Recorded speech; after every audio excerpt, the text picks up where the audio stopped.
There's no one like Stephen King who's dominated, and here he goes all over again.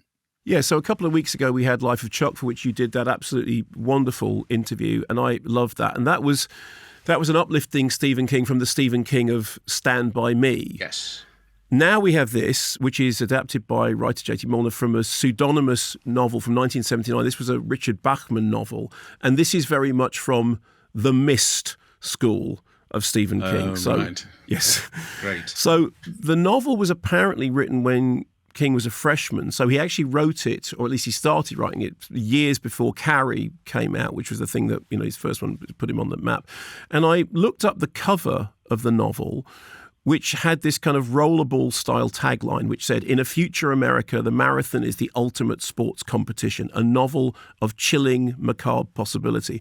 And the poster for the film is actually very similar to the thing that on the web, which appears to be the cover of the original book, which is the shot through the legs of these people walking, and obviously a sort of authority figure. So this is a dystopian world in which there is a brutal game in which there can be only one survivor. So no surprise, perhaps, that Francis Lawrence of Hunger Games fame, although it had actually previously been earmarked for people like George Romero, and I think actually at one point Frank Darabont, has brought this to the screen. So the setup is that every year a group of, inverted commas, volunteers are chosen for the long walk. They come from various areas and walks of life. They're young men. They're all volunteers theoretically, but as we learn, no one says no. And the challenge is, what they have to do is they have to keep walking for as long as possible. And if they stop or if they stumble, they get a warning. And if they get a couple of warnings, they get shot. It's very grim. Here is a clip. Warning. Warning. Number 7. Fucking Charlie horse. Oh. Oh. Ah. Shit. Ah. Ah. Warning. Number 7. All right, Curly. Warning. All right, just keep it slow, just fast enough and steady, okay? All right?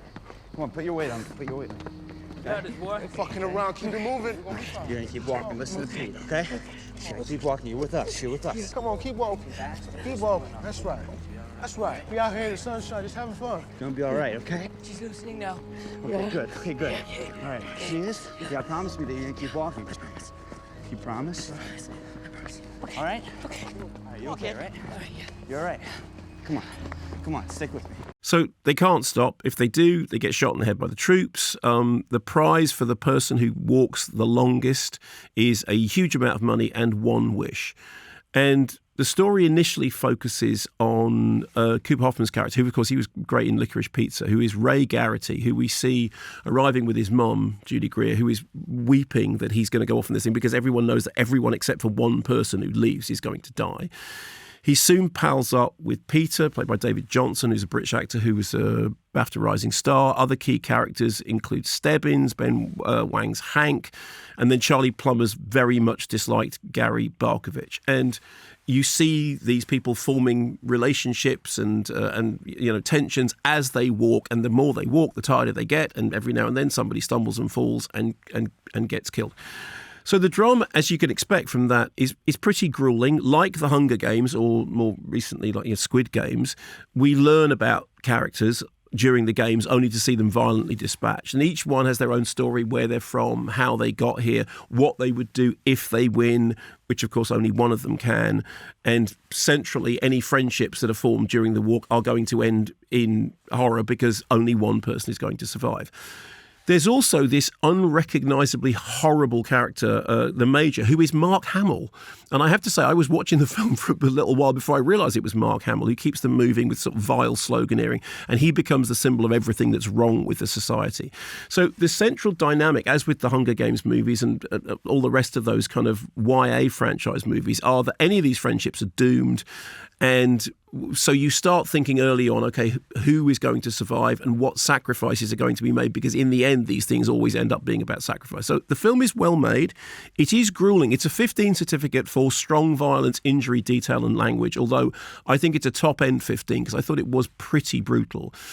At times, it's a slog. I mean, watching people walk, talk and get shot can be pretty depressing viewing. What makes it work, I think, is that, like all the best dystopian sci-fi, it does seem to resonate with the actual modern world. I mean, there's a scene in it in which a group of people start singing "God Bless America," and it put me in mind of the end of The Deer Hunter when they sing that song. And there's been such a lot of debate about whether they're singing the song at the end of The Deer Hunter ironically, which of course Cimino said, of course they're not doing it ironically. He actually means all that nonsense. But there is something about hearing that ironically ringing out over this, this road full of dead young bodies. The Walkers are a diverse group. They're racially diverse. They seem to be a cross-section of modern US society. And watching it, I have to say, does feel horribly relevant. I mean, it's a depiction of a country which has fallen to a foul authoritarian rule in which people are constantly distracted by the real problems of economic collapse and social injustice by these brutal gladiatorial games in which they are told, hey, look, one of you can win untold riches, but everyone else will have to die in the process. And I find it horrible to say, and I was saying this in relation to weapons, in Trump's America, this drama does ring true. I mean, I think it might be too depressing for many audiences because it is, as I said, the story is keep walking until you stop and then get shot. And that is tough meat.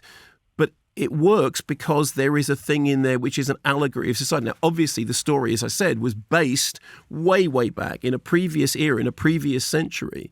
And it shows something about if dystopian fiction is done properly, it keeps its relevance. I just think there is something really odd about watching this story now, in which I think America is in such a despoiled state that you can't help but watch it and think, yeah, okay.